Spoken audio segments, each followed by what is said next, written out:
Yes, welcome back to another episode of the podcast. First of all, thank you for adding our voices to your isolation. I know that this time is hard and in some ways getting harder.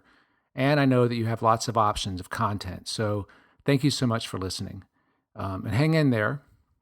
I'm trying. I guess I'm talking to myself because, soon enough, we'll be raising glasses across a table instead of the internet. This is episode 326, and it's noteworthy for a couple of reasons. First, it's my first conversation with Jason Corbin, a genuinely nice guy, the kind of person that you want to pull an all-nighter work session with and then stay up the whole next night celebrating the successful client meeting. It was a pleasure to talk to Jason after all these years, and I hope you enjoy the chat. The other reason this is noteworthy is that this episode is a line in the sand. It's the last DGMS conversation that was recorded before the pandemic began. I don't know what will come next for this podcast. I'm working that out. But while it will be the same, it will never truly be the same. Before we get to the chat, 4 housekeeping items. Number 1, check out Jason's work at corbinideas.com. That's corbinideas.com. Number 2, follow the podcast on social media at DGMS Podcast on Facebook and Instagram. And if it's easier to follow me on Twitter, I'm at Dan Balser. And the show is also on Spotify. Just search my name. Number 3, in light of the COVID pandemic, Jason requests, if you can, to give whatever you can to Feeding America at feedingamerica.org. Food banks are responding to COVID-19 by doing what they do best, feeding people in need. You can help at feedingamerica.org. Number 4, Jason talks fast. If you're already listening to my voice at double speed, good luck with this one. And finally, congratulations to all the students who won pencils and merit awards at the One Show this week. It's not the same as being there, but the pencils are just as shiny. Yes, welcome back to another episode of the podcast. Thank you so much on the other end for every 2 weeks or every 2 years or every 2 decades checking out the latest conversations that I'm having with old friends, former students, people I hadn't seen in forever, new people I've never met, and some that I've meet literally minutes before we start talking about intimate things like their lives and careers. And it's interesting to me too, because a few episodes back was a Steve Nathans conversation. And if you haven't yet listened to the Steve Nathans conversation, go back and listen to it. I think it was great. It's one of those episodes. I'm looking at Jason as if he cares or knows anything about this. Doesn't even know who Steven is. It didn't feel great when we were talking. Like, it didn't feel like that interesting of a conversation to me when we were in here talking. But then when I went back and listened to it as I'm editing it, there was a lot more going on in that than I initially realized. And it kind of became analogous to me of the whole process of being a writer, where sometimes when you're writing things, you don't realize that you have something. So until you go back to it a couple days later and you read something as if you forgot that you thought of it, and you're like, well, that's pretty cool. What if that went this way? That can happen. Yeah, that happens, right? Happens. So you never know what's going to happen when you're working, but just don't overthink it. And right before we hit record on this, I said, I don't know what we're going to do, but I don't want to overthink it. Let's just go. So I recorded like the first 5 seconds and said, no, we're doing that over. I don't like that at all. Anyway, so as you know from looking at this, Jason is over there in Birmingham working at Lewis Communications. If you haven't done your homework and looked up Jason's experience, he's been out of school, I think something like 14 years, 15 years. Mm-hmm. Ish, yeah. He's had at least that many jobs. Yep. And fact. And it's an odd juxtaposition for a guy who looks like no one would want to let him go, because he's just a energetic and enthusiastic dude. Right now, like I said, he's at Lewis Communications as creative director, and I don't have the client list. We're going to get into what he works on. Oh, yeah, and I'm not going to go into the whole career. He was at the Creative Circus, did not graduate, took a job before he graduated, back I think in 2004? 2004, so yeah, 16 years. So welcome back. It's great to see you. Thank you for having me. Really good presentation today. Oh, appreciate it. Is it weird to be back in the building? Is it familiar? It is, yeah. New? Does it feel new? Well, it's not. It does feel new. A, because the space is new, and way more built out than. Yeah, there's I'm not gonna say better, but it's like there's a lot more going on, stuff, a lot more right, stuff. yeah. Yeah. But it's always good to get back here every time. That's cool. Every single time. So what are you working on right now at Lewis? Let's talk a little bit about Lewis and Birmingham before we get into some of the advice that you have for people. Let's do it. Yeah. So I mean, right now, we have our main client that we do a ton of work for is Tiffin Motorhomes. It's like our always on, always making. What kind of media? Everything.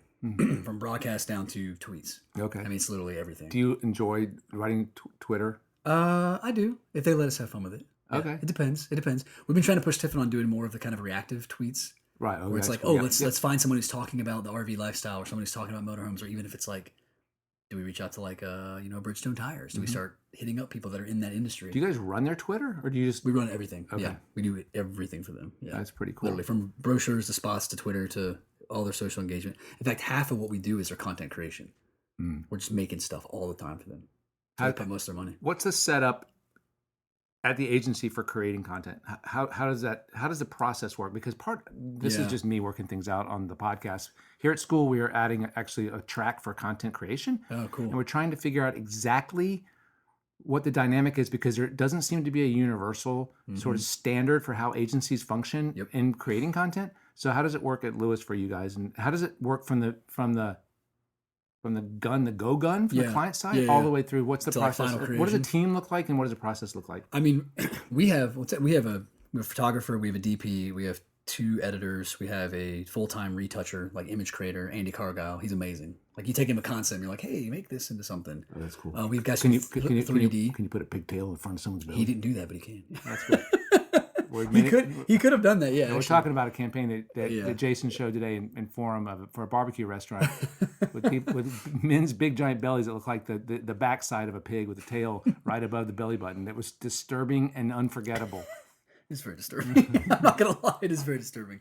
But yeah, I mean, those guys, like, we had that entire team that can essentially do anything. I mean, we have guys that can do full on spots. I mean, I not kidding. They can go direct and shoot an entire commercial if need to. But for Tiffin, it's more of that kind of smaller bite size, if you will, if that's like the term nowadays. But we go and make anything for them. Yeah. So does that start the very first time that I'd ever even had this conversation? I want to say it was close to 10 years ago with Janine Ritson and Elizabeth Stevens-Covell were working at, I think, McGarry Bowen on Verizon. Oh, yeah. And once a week, they would have a list of stuff they'd have to hit. Yeah. And they would basically sit down and almost come up, they'd concept and then execute in real time. Basically, what would amounted to ads on social media. Yes. So is that sort of how it goes? Yes. Or do you, okay. So, that's right. I worked with Elizabeth and McGarry. Oh, okay. So I was more on the Verizon traditional side, and she was doing more of that stuff. Right. But we always had the conversation, like, you're actually making more than we're making. Yeah, like actual creative, because they're always making something. Yeah. And there's something kind of cool about not having to get the rounds and rounds of back and forth approval and all that. You can actually sneak some pretty fun things through. It's faster. And oddly enough, the budgets are not always as elevated. So there's less peepers. There's less eyeballs on things. You don't have to run it up the ladder to like all the way up to the CMO. It's kind of like it stops at the third guy or girl. It's like, yeah, that's great. Let's make it happen. That's something I think young people don't realize. Students for sure don't realize that those little nuanced things are really what helps grease the wheel a lot of time for creative. And a smaller budget has less eyeballs on it is a really big one. Yeah. So I want to go through that's very true. A little bit of the things that you were talking about in your forum, which was spectacular today because you showed a lot of great work in addition to showing or presenting some advice for the students. But I love this story about reach out. So first of all, when you put together this presentation and you were telling stories about other people's experiences and telling some obviously were your own story. Right. Where did you come up with the ideas for? Were you thinking about people you know? Were you thinking about your own experience? Talk about. Let's talk all of it. Exactly. So, what's the advice reach out mean, and what could happen for you to reach out? What's the best way, I guess, for a young person to start even a conversation to a mentor or to reach out into the industry, and what's appropriate? And talk a little bit about how that would work if someone's sending something to you or what your experience was. Yeah, I mean, so today with Lauren and Mary, I mean. Those two girls again. They're just so these are two creatives at Lewis that are on my team, and they were just like fireballs. I mean, they're their team. Their team, yeah. Their writer, art director, and they just want to make connections. They want to make shit happen. Honestly, that's like their goal is to make things happen. And so they reached out to that fellow program and the woman who runs it, and they just said, let's just do this. And that was kind of like not having that fear to do that. So they were just basically thrown a bone. Yeah. So here's a bone. Throw a bone. Yep. We need something done. So go make something. Yep. That's basically what they did. Yeah. And then one thing led to another, led to another, led to another. And I mean, I've done that other times in my career too. You just reach out to somebody, whether it's for advice or, hey, you need help on a project, or I'd like to help you do something with your team or your work or whatever. Just reaching out and trying to make it happen. So they had identified, it's Fellow, is that what it's Fellow, called? yeah. So they had identified that as something worth talking to, right? So they had done a little bit of homework. They done some homework on it, yeah. It was like they'd seen it out there, and they were thinking, we want to be a part of this. All right, so what's the right way or the wrong way? If someone saw you talk today, or they saw something with your name on it, Yep. And they're at a school somewhere, they're just starting their career and they're not happy, and they want to reach out to you. What's the right way and the wrong way to kind of enter your personal space? Oh, to come at me? Yeah. I mean, I'm very different. I have a problem, I would say, with like talking to anybody. It's kind Like of I literally, like I'm very like open to any. Like I like to talk to all people because I just like to meet people, see the perspectives on things, and especially if they're positive. If you come at me with an angle that's positive, and it's like you have some sort of vision or goal or want to do something, I mean, I'll talk to you. Whether it's a job or like a project, or you mean to look at your book, or you just want to go get coffee. Like for example, the other day, a guy from Samford University, not Stanford, but Samford, which is like I think it's a private school. I've heard it. It's in Birmingham. It's Okay, it's expensive. I think it's a private school. He reached out to me, sent me his book. He's like a photographer, designer, writer, jack of all trades kind of guy. He's never been to a portfolio program. And he's like, hey, I stumbled across your stuff. Found out you worked at Lewis. He's like, I really just want to like pick your brain about what the hell I'm doing, if it's even right, or what do I want to do. Like I might go to grad school. I may go to like Vanderbilt. And I was like, okay, yeah, I'll meet with you, man. So I met him down at like Hero Donuts, which is like this really interesting, cool donut coffee place. And he was sitting there, well, I really want to go to grad school. I don't know if I really want to do advertising, but I think I might do this for a while and go to Vanderbilt. Or he got into like UNC, and he got into, I think, Northwestern. And I said, whoa. I was like, do you want to be in advertising? Like, do you want to be a creative? I was like, you have a really nice student portfolio for not going to a, like a creative circus or like a VCU or whatever. And I said, if you really want to do this, if you really want to be an ad guy and be a creative, then you need to go build your portfolio out. Like you need to go learn from the best, be with the best. And I don't care if it's here at the circus or VCU or wherever. Right. But I was like, going up to Vanderbilt, you get a master's degree, but like what's that going to do? You're not going to add to your thinking and your process. The around first question advertising. you ask is the critical one. Like what you have to start really thinking about what it is you want to do. Yeah, exactly. Be, right. Yep. And he finally kind of hit him. He just goes, oh, I never thought of it that way. I was like, if you want to get a master's degree because you want a master's degree, then go get a master's degree. But it's like, I don't know what you're going to do with it. No, right. If you're going to get an MBA, like...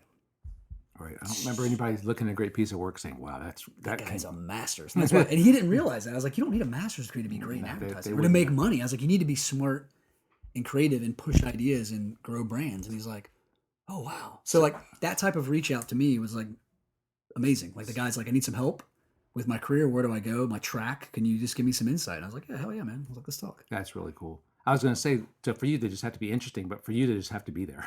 Yeah, seriously. Yeah. They have to like, if they want to do something with their lives, especially in this business that we're in, and we know it's hard, right? Especially when you're that young, you don't know where you want to go yet necessarily. Yeah. Some people do. No, very true. The great ones sometimes are just locked in. They're like, they've got it. Things may happen, but they know. But I love helping people out. I mean, I really do. I genuinely do. That's really cool. That's fun. I think that's a little unusual. Yeah, most people don't. I mean, you told me a story about someone that we shall remain nameless. That you just asked a really quick question to, and they were too busy to even. Yeah. So I mean, that's more the way. Yeah, exactly. Yep. So talk to me about Gray, Atlanta. You had a partner that became bigger than a partner, but I also want to talk about what makes a good. I've been asking this question recently a lot, only because I find.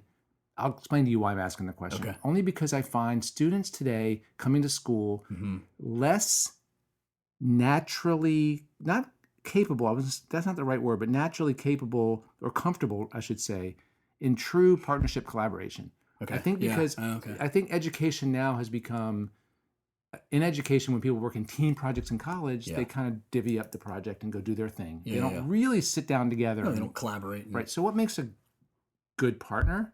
Okay. What made the better partners you've worked with that you showed pictures of? Yeah. Why were they good partners, and why were some of the others that you worked with not? Okay. Yeah, that's a good question. So the best partners, I mean, I talked about Lindsay Stevens, like she was my partner here, and like we just clicked. I think it's a clicking thing. It's like not only from how you think creatively, like you're locked in for the most part, but also just like your lifestyle. Mm. Like when you walk away from this, right, which is creation, making ads and thinking, and like, do you share likenesses? Like, do you like to mountain bike? Do you like martinis? You know what I mean? Mm-hmm. 2 L's, 1. Like, what are you like into? What is that vibe? You know, are you compatible beyond making ads? You know? Have you ever had a good partnership with someone that was not at all like you? Yeah, I've had a couple. Yeah. I mean, but still, even the people that I leaned into that were good partners, we still had some similarities. Like it wasn't like a oil water thing. You know what I mean? Right. Yeah. There's some still tie to something that was like, oh man, we can talk about this or around this outside of like what we're making, you know, from an advertising standpoint. I think the hardest partner. I mean, I had my partner that I had in New York was wonderful. We clicked on certain levels, but other levels we just didn't have a lifestyle connection. So we made great work together, but it just wasn't. It wasn't the next level. Yeah, I won't say it wasn't like easy, but it just was like it was a little more of a push. It's harder. How important do you think is the 75% of the time you're with your partner when you're just not talking about the work at all? Yeah, how much time is spent? How important is that? Oh, because don't you think I think it's super important? Don't you Yeah. spend a ton of time Yeah, not just talking hanging out. about the project? Yeah. And that ends up kind of, I don't know, that kind of ends up being the mortar that holds together the way you work. Yep, well, you work together. Yeah. No, I think it's super important. I think the more you, and that's a lot of times, you know, again, when you find that perfect partner, and I think people can feel it. Like they know when you find the right partner. You're like, oh, this is really truly great. I can tell them things and talk about things, and yeah. How soon into your partnership with your wife was it apparent that this was more than just a professional? Before it became a different partnership? Yeah. I think we. What is her name again? Allison. Allison, right? Yeah. So I'd say probably a year and change into it. So we were both dating folks. I was dating an actual news producer in Greenville, South Carolina, WYFF Channel 4. WYFF Channel 4. And then she was dating some like scuba dive instructor, something here in Atlanta. And we just kind of, you know, we're working all day. And then at that time we had no kids, no nothing. So we were going out a lot at night, you know, here in Atlanta, way too much time in the Highlands, you know. And one thing led to another, and it just started kind of, right. It's cool. The life and the love click kind of happened. So, which was, it was nice. It was interesting to date someone who you worked with every day, because it was also kind of a pain in the ass sometimes, because you never stopped thinking about the work, or you bringing the agency home was always a thing. Do you do that now? Do you talk work a lot at home? Yeah, we do. Yeah, it's different than it was before, because we're not working on the same stuff. Like she's at a different agency, I'm at a different agency. So she may show me something, or she's like, "Oh my god, this person's doing this, and what do you think about that?" I'm like, "I don't know. I think I'm gonna go get a beer downstairs. I'm not really worried about it anymore." You know what I mean? So it's a little different now, but yeah, we used to a lot more than that. That's pretty cool. It's fun. Yeah. It's good. Talk about your piece of advice about have a can-do attitude. So is this? Oh yeah. You told a story about an assignment for Good People Brewing Company that was basically asking for a can redesign. Yes. It became a much bigger project and probably should have for sure. But is that something you learn in your career? Is that something that you developed? You've always been like that, where you look at something and say, "Yeah, that's cool, but let's." And wanting it, Is that something you've always been? Is that something that's always been part of your approach? Yes, I've kind of been that way, and it's funny. Like growing up, I played a way too many sports, right? So a lot of the lens I look through a lot of things in life is like the sports mentality, where it's like a team mentality. It's like a push harder, practice more. You know, like my dad used to say, like it's not practice makes perfect; it's perfect practice makes perfect. I was like, holy crap, that's really intense. But okay, sure. What do you mean? He just meant like practicing better. Practice perfect, and you'll have a perfect performance. Like if you just kind of practice, you can go through the motions and whatever. Like you're practicing, but like, are you practicing the right? So you're talking things? about working hard. Same thing, like working hard and thinking through things differently. Like, and where's the opportunity, or what can you be doing differently, or is there something down the line that you haven't seen yet that you need to think about? Like that type of mindset. So when it comes to advertising and work, to me, it's when Go People say we need a can redesign, just one. It's like, no, like. Let's have fun with this and do more. Because at the end of the day, we know if we get it right, we're going to get more out of it as an agency. Like they will get more, and they're going to be a better brand, but we're also going to be a better agency. And it allows us to showcase more of what we can do. Have you, as your career gone on, since you're a creative director now, do you think of it from the perspective of the client, where one can's not going to move this business? I mean, that's how I look at it now. It's like, what do they really need? Like, what do you really need? Like, this is what you need. And then imploring them to go for that, like to do it. Yeah, because they don't. I mean, in this case, and I was thinking the same thing before you said it earlier, was they didn't know. They weren't thinking like that. They were not. That was not their thought. They were like, we need this thing designed. Not what are we going to look like 5 years from now? Right. Exactly. What's the competition coming? Where are we going to stand? That's frankly what you know what I mean. Like, that's what they're paying you for. They're not. Yeah, they're not thinking strategic. They're thinking big picture. They're thinking like, we just need a can. It's like, well, yeah, we can do one can for you and walk away and take your minimum money. But like, let's if for this amount of cash, you can do so much more, and that's how it's going to impact you down the line. Absolutely. Yeah. Absolutely.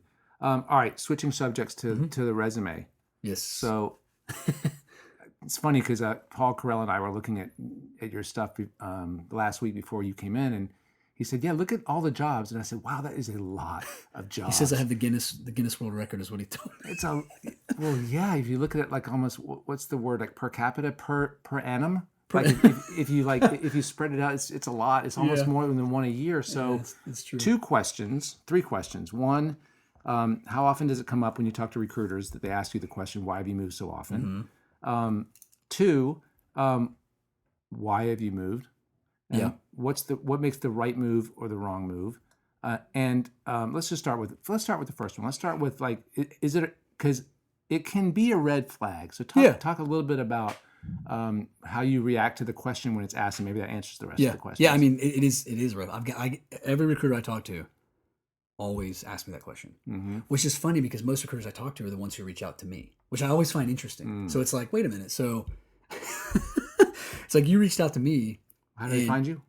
From work? Whether they saw some Ad work week? or like, something like that. Yeah. Whether it's Creativity Ad Week or they're just stalking LinkedIn or who knows, right? Okay. But but it comes up. They always ask. Well, I guess they'll find you because you connect in so many different places. Well, that's the thing too. It's like that's a fact. Yeah, it's connected. Yeah. And I always tell them, it's like, I have, and I'm not ashamed to talk about it. And I tell them why. I give them the reasons why for each change because they want to know. And I just go down the whole line. They're like, interesting. It's very refreshing. I was like, I'm just honest with them. Basically, I tell them why. Were there moves you made that were the wrong move? Yeah, there's a couple. A couple. Well, one of them was here in town where I won't name the place. No, I'm not asking to. But it was kind of the bait and switch type deal, and it was more of a pissed off type thing. So they were like, they wanted you for this. They brought you in. It was a completely different sell. And you're like, well, you really, so fuck me, fuck you. Yes, right. Kind of. Yeah. All right. Yeah. In those words. Yeah. Okay. And that's only happened that instance. Most of the times that I've made a move is because like a lot of times I had like a boss leave that I loved. Like even when I talked about Christian Carl, when he left, I was like, I was like, damn man, like I really like working with you. Like, okay, so I followed him. So that was the reason why he was the reason, right? Yeah. So I've done that before. Other times for life circumstances, like Allison got laid off one time. So that was in 2008. My salary couldn't even pay the mortgage. So it's like, well, we both have to work. So what are we going to do? That was a rough time. It's a rough time. So like a couple of the moves I made were during that time where it was just like, oh my God, what is going on in the world right now? But it happens. Yeah. I mean, I do get the red flag, but people keep calling me. So what's the, I think you hit on this, and I don't know if I've talked about this on the podcast. Listeners, if I have, it's been a long time. If you've heard it, I'm sorry, but I think that you said it, like if you're working at a really crappy, if it's just miserable, it's time to go. Just terrible. Yeah. But I think there's a difference between sort of the universal challenges and specific challenges. There's certain things that are just you're going to find no matter where you go. You're going to get hard deadlines. You're going to get subjective clients and bosses. Shitty budgets. Yeah. You're going to get that kind of stuff everywhere. And when it's the right time to move, when is it the right time to make a move? Besides the example you're giving where you're the person you respect leaves and you follow them, what's a situation that makes sense early in a career to jump and make a move? Yeah. Well, I think a lot of times for me, if you know going into it, a recruiter reaches out to you and says, hey, I know you've been here for like a year or two, but I'd be really looking for someone to work on this piece of business. And you go, I could really do some dynamic work on whatever, Hardee's. I'm just making this up. You're like, that fits my psyche. That fits my kind of personality. That's something I want to do. That looks like an opportunity. I think if it's an opportunity to grow yourself professionally and on a personal level and to mix it up, I think that's a good thing to explore. Right. That's a great example of running to something. Not away from something. Yeah. Like if it's something that feels right to you, it's like, oh, I'm going to go explore that because it feels like it's a fit. Like it just feels like I need to do that, right? Like that might be a missed opportunity. Tell me if this is the wrong advice that I've given to people. So some people say, I really just am not happy here. I got to get out of this place. Yeah. And they might get an offer that's kind of comparable. Yeah. Not necessarily obviously go to work on the place, the brands you want to work on or whatever. The advice that I often will give, that I kind of talking to myself from when I was early in my career, was you kind of have to give the place that you have. So the problem would be, I never get to present work. I never, they're not really giving me the opportunity to work on this or that or whatever. Right. Or, I'm doing the work, but the creative director is presenting it. My stuff never sells or whatever. Don't you think the advice at that point is to say, to inform the agency what you want, to give them a chance to give you what you want. So to say like, look, I don't want to leave.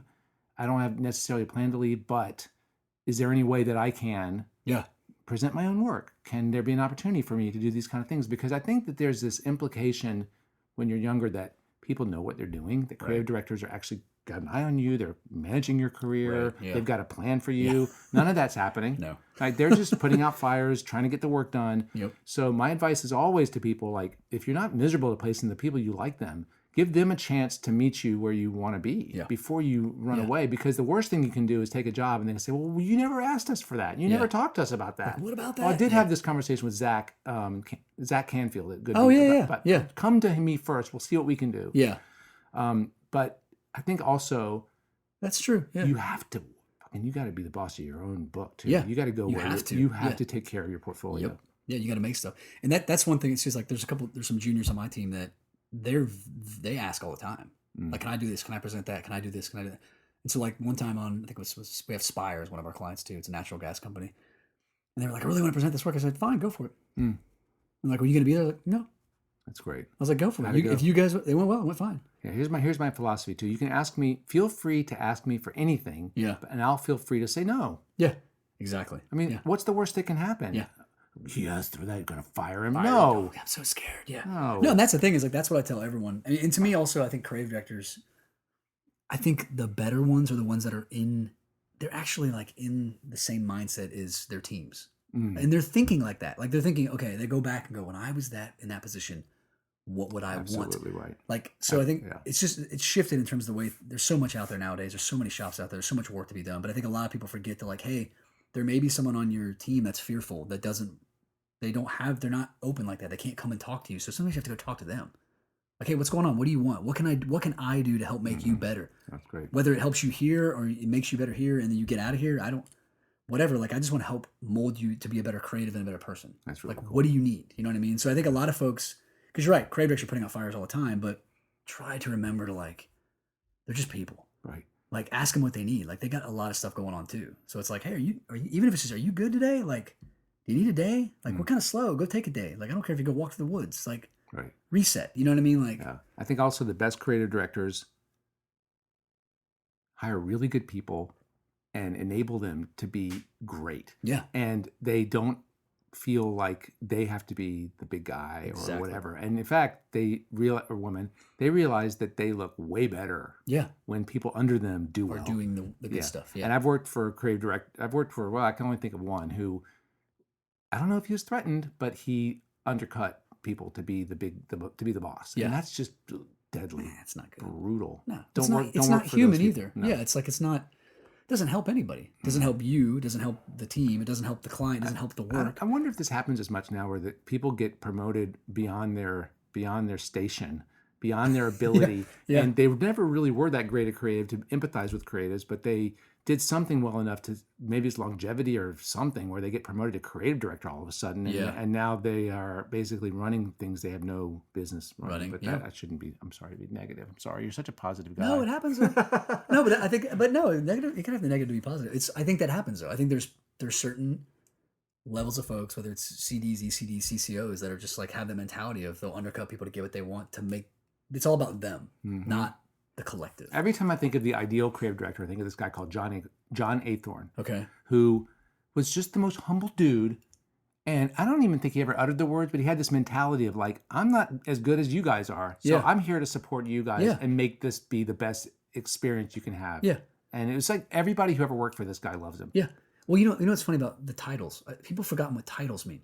Creative director, good call. Not creative doer. Right. You know what I mean? I know you got to do things still, but sometimes you got to save a sinking ship. But it's like you're supposed to be directing and leading, not doing it all. I think people have forgotten about what their role is in the business. Yeah. More than often. That's very interesting. Not everybody. I mean, there's not. No. Yeah, but it's just some people have. Yeah. This one hit me in a personal spot too. Okay. So say yes even when your dog tired. This was your advice, right? Say yes to stuff when you just have no capacity. Yeah, when you're just burnt. Yeah. I mean, to me, it's again, it goes back to the opportunities. Like that conversation about working with David, Little John, and Humanot. Just sat there and thought I literally was so tired because our son was just born. Mm-hmm. You know how that goes. It's like nonstop, up. We just moved back from New York City. Babies are fucking awful. They're terrible. The best thing about babies is that they're temporary. It's true. Yeah. Because kids are the shit. Yeah, that's true. Kids are way better. Babies are temporary, thank God. Yeah, but I mean, like that opportunity presents You're itself. so tired. What's that? You're always tired. It's you nonstop. and you were working. Yeah. You had a 2-year-old and a newborn. 2-year-old newborn, new job, right? renting a small house. And David Littlejohn calls and says, "Do you have some time to put against this?" Yeah. And you're like, "Oh God." I was like, "Yeah, let's do it." Yes. Yeah. Okay. Yeah. Yeah. And it turned out to be great work. Amazing work. Yeah, it was fun. Yeah. Yeah. I mean, there was like. I think we underestimate our own capacity. Yeah.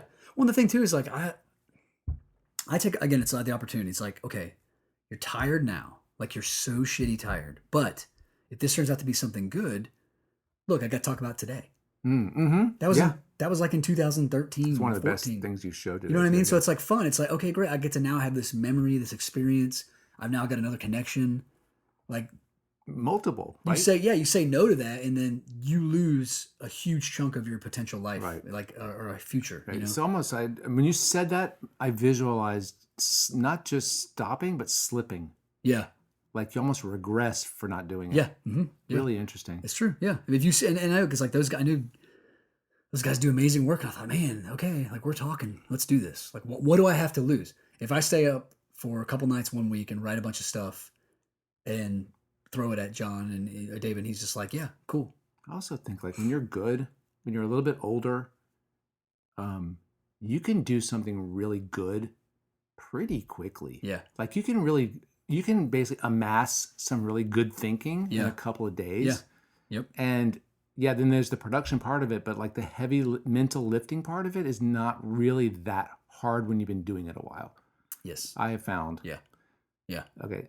So, it's also too, the funny thing about that is like what I love about those opportunities is the general thought of you have nothing to lose is I just started writing whatever came out of my head. Right. That's part of being mature too. Yeah, it was nice. It was like, I'm just going to throw him a bunch of ideas and he can take them and mold them or shape them or use them or whatever because I'm just trying to help out. He's the right guy for that too. Yeah, he's great at that. He's a guy. Well, he's a guy whose sleeves are always rolled up. Mm-hmm. He wants to be, and he's a creative director who also likes to be part of the process. Oh, he was writing too. Yeah, I mean, exactly. He wrote a bunch of that stuff too. Like we were just like jamming on it. Yeah. I mean, it's just the way it was. That's a perfect setup. Yeah. So what's been not necessarily the favorite, but think of what maybe is one of your favorite moments, if not the favorite moment so far as a professional advertising creative director, copywriter, creative. Oh, like ever. What have been the highlights? What have been the memorable highlights? Man, it's funny that the Coke spot I shared today was that whole process was one of my favorite experiences. So there's a cinema commercial for Coke. Yes. They said it's a 60-second commercial, and you're like, well, wait a minute, this is going to be in a theater. There's no reason it has to be 60 seconds. So you took in a 103 seconds spot. I think it was like 143, something like that. Yeah, it was like beyond. A minute 43 is 100. Isn't that 103 seconds? Oh wait, yeah, you had it in 3 seconds. I did the math in my Sorry. head. I was like, wait a minute. Yes, correct. Yeah, I did the math in my head. Yeah, it was good. And I can't do that. And it was really, really good. Well, thank you. It was fun. But But tell the epilogue of the story of the guy at Coke. Oh yeah, Russ. Yeah. Well, the challenge was like you got 60 seconds. You got 60 seconds. There's no way. And we said, nah, screw it. We did it. So we did the 90 and change. And at the end of it all, he was like, you've got to be, that I can recall, the only fucking agency to ever like sell through like a 90-second for Coke. Like ever. Like I'm not kidding. He was across the table and he's just like, I can't believe. He's like, I don't know how you did it, but everyone loves it. He's like, you're lucky it's in the theater. I was like, okay. I'm sitting there watching it thinking, God, what could you cut? How could you make this short? And you cannot. We tried. No, you can't do it. We tried. Like I said, he asked us to try and cut that down into like a 30. Yeah, I know. I'm like, man, you can't. No. That whole story, there's a build to it. It's you a can't beautiful just story. chop it up. It's a beautiful story of a boy that walks out, and the parents reminisce, and there's flashback to their early dating days, and it's really, really sweet. It's really good. Okay. It's a fun spot. Yeah, but that whole process of just selling that through and working with them and, even with Cinemark and trying to make the whole thing happen was just, it was fun. It was one of my most fun productions I've ever been on. We worked with Matt Smuckler. He's a great director. He's with Community Films. That's awesome. He was the perfect dude. He's a great storyteller. Yeah. So what do you think it is about you? What do you think it is about you? What personal trait of yours do you think it is that's been sort of your go-to weapon of choice, or the best thing about you that's really helped you succeed? Yeah. I mean, honestly, like, it's like I said before, it's so cliche, but I truly just like to have fun and meet people and talk with people and make things. I mean, and I don't, again, it goes back to my whole talk today of just like not being afraid. Like, I really don't, I really never have had any fear. Like even when I first showed up here to go to the circus, I was kind of like, whatever, let's do this. Like, let's go talk. And like, So interesting you say that. yeah, it's just, maybe it's a sports thing. I don't I've know. never, ever. But so many people are fearful. That's interesting. I don't know. I just find it really interesting. Yeah. Like I find the psychology of this craft so fascinating. Yeah. Well, people just call me crazy. Like I know, like we went on a presentation it's like a month or two ago, and we were running to get to our plane, and we get on there, and the flight attendant, she's like, "How are you guys doing?" I was like, "We just ran through the whole terminal, and I'm thirsty as hell. I could really go for a Bud Light." She's like, "Take two." Oh. And people I work with are like, "The hell was that?" And I was like, "You just gotta ask, guys." Right. And they're like, just be a normal. "What the hell?" Or you just gotta be a normal. Just human be being. normal and like have fun and just like talk Right. to people. Yeah, just don't be afraid to ask for something. Like almost take a kid mentality to it. Different approach, but still, it's like just ask for it. Have fun with it. Really Yeah. cool. All right. So final question: if you could go back in time, Mm-hmm. knowing what you know now, Yep. what would you whisper in young Jason's ear the day you left circus to start your first job? Oh. What was your first job?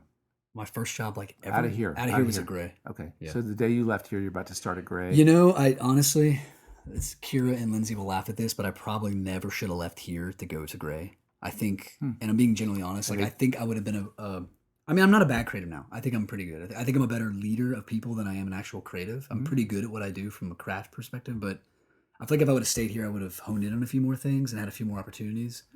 I think for some reason that may have been the one time I was afraid, and it came down to like, can I afford this? And what can I do? And all the fears that a young creative person thinks about. And I was like, oh, here's short-term stuff. Yeah, I was like, here's this letter with Gray on it. I'm like, that's a global agency. Like, I like my boss.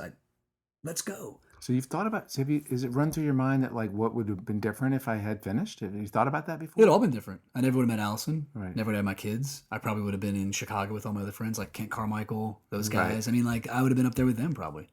I mean, I literally I don't know. I might not be sitting here with you today. Who knows? We're having a different conversation. I'm not sure that you would be better now.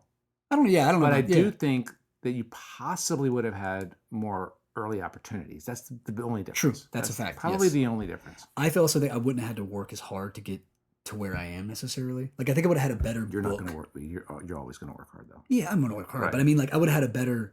I guess what I'm saying is like, I would have had a better book.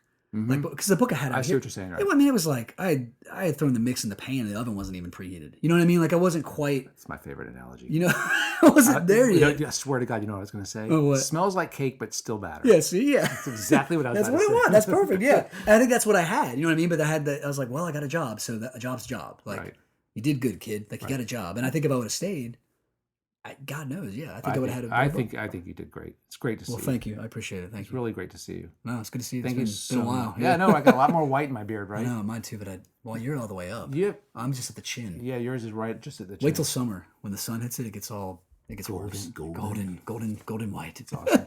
Listeners, Like a Belgian ale. Like a Belgian ale. You like those? We all right. What's your go-to? I'm more of a double IPA guy right now. New England, a little hazy. Or again, I'll tout Trim Tab again. They make this this like light series where it's like these really interesting like porters, like dark, like chocolate, like vanilla, What's marshmallow. the alcohol content in those? Shit, they can go from like 8 to 13. Most of them are 12. Where I am down on the floor. Oh, you have like one of them. I mean, they're like in bottles. You're like, this. No, I'm it done. takes you like an hour and a half to drink it. Yeah, Right. It's a meal basically. Exactly. Yeah, That's like Guinness. yeah, it is. Yeah. Listeners, if you want to talk more with Jason, he's open to that. At CorbinIdeas.com is the website. Should have said that at the beginning. And CorbinIdeas@gmail.com, which is the free Google Mail service. Gmail, Corbin Ideas. You can always reach me. Dan's podcast at mac.com. I've had that electronic mail address since 1742. Also, follow the show on Instagram where I have snapshots of everything cool and my guests and me. And the Facebook page is still up and going, DGMS Podcast for both of those platforms. And I'll be back with another conversation very soon. Until then, thanks for listening. Jason, thanks again, man, so much. Thank you, Dan. Appreciate it. See you, listeners. Bye-bye.